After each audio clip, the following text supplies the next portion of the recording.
All right, Shane, so jumping back to the SEC East night game here. Lock of the week came through for one of us, brother, because Kentucky held on to beat South Carolina 16-10. And, man, I still do not know what in the hell to make about Kentucky, Shane. They had 3 more turnovers in this game. They've got a -9 turnover margin. That is the worst in the country. Yet they're sitting here at 4-0. They're 2-0 in the SEC. If you they've only beaten South Carolina and Missouri, which I do not think obviously are 2 of the better teams in the East. But I think it's a credit to Kentucky that you could win like this, because if you go and look and see who the teams are that are that far in the turnover margin, I mean, we're talking some of the worst in college football, yet Kentucky is finding a way to win, and I think that gives you an indication of how good of the team they are. And finally, we've been waiting for the defense to emerge, and they just shut South Carolina down basically for the entire game outside of one drive that was at the first drive of the second half for the Gamecocks. They scored a touchdown, but beyond that, basically nothing. I mean, it is almost impossible to have 3 turnovers and the other team get no points off turnovers, but that's what happened here in this matchup, and South Carolina fans seeing a lot of frustration from them, but hey, this is where the program's at right now. I mean, you've got some solid pieces, but you just don't have the roster. And I know that it'll probably make you sick to hear it. You just don't have a roster that matches Kentucky, which Mark Stoops has been there 8-9 years building the thing up. And if you don't take advantage of mistakes from the other team, there's no chance in hell you're going to beat them, even at home with a rowdy crowd. And, I'll throw up the South Carolina drive chart here. I mean, it's disgusting to look at. But what was your thoughts on this game with Kentucky beating South Carolina on the road? Yeah, I kind of felt a little 2019-ish there for a minute. It's like, get back to the running game here. I think a couple things, Mike. For starters, this may be the ugliest 4-0 team out there, but they are 4-0, and that's all that matters at the end of the day. If it's ugly every week, I'll take it as long as it's a victory. Now, what I did like, Mike, is, when you look at that UTC game, that's the first thing that everybody bashed. The media, ourselves here, we were on the offensive line. These guys were supposed to be touted. These guys were supposed to be really good. This is supposed to be an explosive running game, and they at times felt like they got manhandled against UTC. And I think that was the emphasis, Mike. And they took it serious and came out. And, I mean, you look at it, 230 total rushing yards, an average of over 5 yards a carry. That screams more to me about the offensive line than it does, Rodriguez or Smoke. Now, they've had great games, but it all started up front. So I think that's the key. Kentucky is at their best when they are controlling the trenches. And that's what they did against South Carolina on both sides of the ball. South Carolina could get nothing going. Again, they are stymied. They got one-dimensional, and South Carolina cannot win that way. So Doty's back. It was good seeing him out there, but he's clearly got some work. He's got some rust he needs to knock off, Mike. Yeah, and some of these receivers have got to help him out. I mean, there was some critical drops in this game, but again, this is kind of just where South Carolina's at, man, where they just cannot, the coaches can only draw up so many things. You got to take advantage of the plays that are there. And you're right about the rushing. I mean, the offensive line, I said this was going to be one of the biggest matchups in the weekend in the SEC. Kentucky won the rushing battle 230 to South Carolina's 58. So, I mean, we're talking massive, massive advantage. And, hell, they had a couple more fumbles that they fell on. I mean, this thing could have been 4 or 5 turnovers for the Kentucky Wildcats. That has got to be the biggest concern inside of that building there with Kentucky. Now Florida's coming to town. You give Florida 3 turnovers, they're going to whoop your ass. I don't care where the game's at. Oh, yeah. So they have got to get that cleaned up.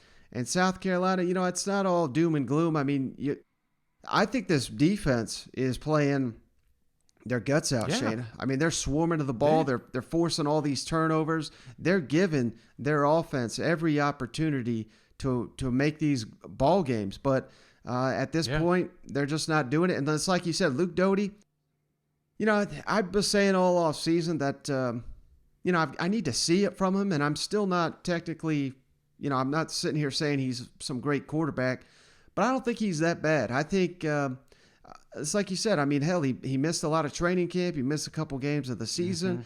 He does not look like he's in over his head. He's certainly got the arm, and I think he's still slightly limited. And that's just me guessing, about his mobility. But imagine once he's back to full 100% back from that injury, he'll just be that much more of a weapon. But South Carolina, you got to get that ground game going, because if you can't run the ball with these running backs and this offensive line you got, you basically got no chance, because Luke Doty and these receivers are just not good enough at this point to carry you to SEC wins outside of maybe the Vanderbilt game. You know what?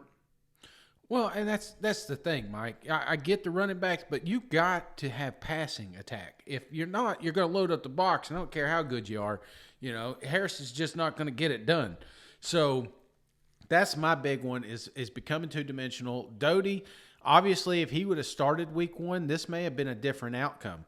If you tell me right now that your opponent's going to get 16 points every week, I'll take it, because 9 times out of 10 you're going to win that game. Mm-hmm. So the fact South Carolina was able to keep Kentucky in check at 16 points. Well, let me ask you, Mike, because just one, I guess your view on it. Kentucky had a bad week last week. I wouldn't consider this a great win this week, but do you think they're going in the right direction? I mean, I know they're 4-0, and you got South Carolina again. I thought there was moments in Georgia they looked good. They were able to keep Kentucky in check to 16 points. Let me ask you this: are you more worried about Kentucky right now, or are you more impressed with where South Carolina is? Because a lot of people didn't think this was going to be a ball game at all. I would say more worried about where Kentucky is, and because I think if this trend continues with the turnovers, you're going to get handed a couple losses here in SEC play. Now, I also think if you clean it up, like the Will Levis interception was just god-awful. I mean, he's throwing off his back foot. He's trying to throw it 50 yards downfield, and, he's got Wan'Dale Robinson. It looks like he's open. If he throws it in front of him, he throws it behind him, and it's an easy pick. And these are things that are basically unforced errors, And Will Levis has thrown an interception in every game, so that's on him. At 1, 2, I could see. Now we're going into week 5, and he's got an interception every game. He has got to get that cleaned up. And, like I said, they're going to have some losses if this continues. But I also, let's flip it the other way. If they play a clean game of football, I think they can beat Florida. But it's easy to sit here and say they're going to play it clean, because the Gators got a hell of a team. You know what I mean? They're going to be forcing the issue. They're going to be punching at every single ball because Kentucky's been giving it up so much. So that has got to be corrected. And Mark Stoops keeps saying it, and I'm not seeing it get improved. So I don't know if it will get any better, to be honest with you. Well, we're going to find out next Saturday. That's just not acceptable. He's played too much football for us to do that, and we rely on him too much.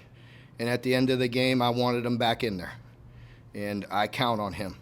And he once again iced the game by getting tough yards when everybody in the stadium knew we were running the ball. He got a first down and iced the game. And we will. The only thing I could say is we can't make an excuse. We've got to look at everything and go back to work and get it corrected. Mark, what in particular does it say about the mentality of the defense that you got those 2 fourth down stops right after the 2 lost fumbles in the second half when the game was right on the verge of flipping there? Yeah, I didn't realize that, John, that they were both after the turnovers, so that's good to know. Obviously my adrenaline gets going a little bit here right after the game, but it says a lot about the defense. They were really excited to make those stops. They didn't put their head down when they got put in that position. They didn't go out and mope and, oh, poor me, they only on the bench for a few plays and get right back out there. And they buckled down and made stops. So it says a lot, and it doesn't surprise me. We got really good leadership there, a lot of guys that have played a lot of football.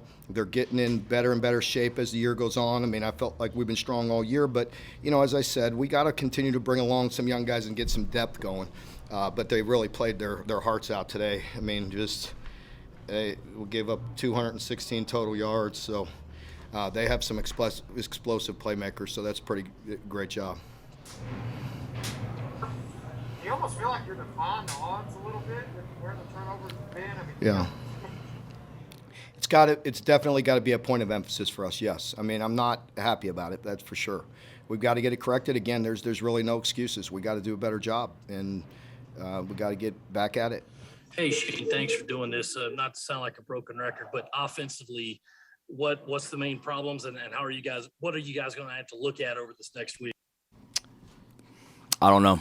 I mean, there's a lot. Obviously, ran the ball 26 times for 58 yards. Not good enough. Luke carried the ball some tonight and didn't look great all the time running it. He's continuing to get where he feels, 100%, and had some good runs, but just had too many negative runs. So, each week's different, David, and right now it ain't good enough. Our defense played their butts off tonight and gave us every opportunity to win that game, and we didn't get it done.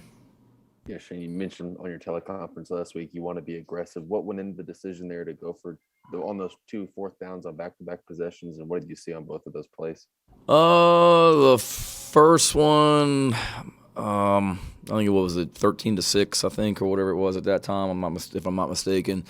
Just trying to be aggressive. Hindsight being 2020, you kick the field goal there and you cut it to 3. The way your defense is playing, and you have momentum. As the drive was going on, felt good about if we got it to 4th and I think that was 4th and 5 if I'm not mistaken. If we got it to 4th and 5 or less, feeling good about our chances of converting. We had the look that we wanted. I was going to use a timeout there if we didn't like what the defense was in. We felt good about the play we had called versus the defense they were in, and we got to execute. And then on the second one, same thing. The second one was more just with the way our defense was playing and the way they kept bailing us out. I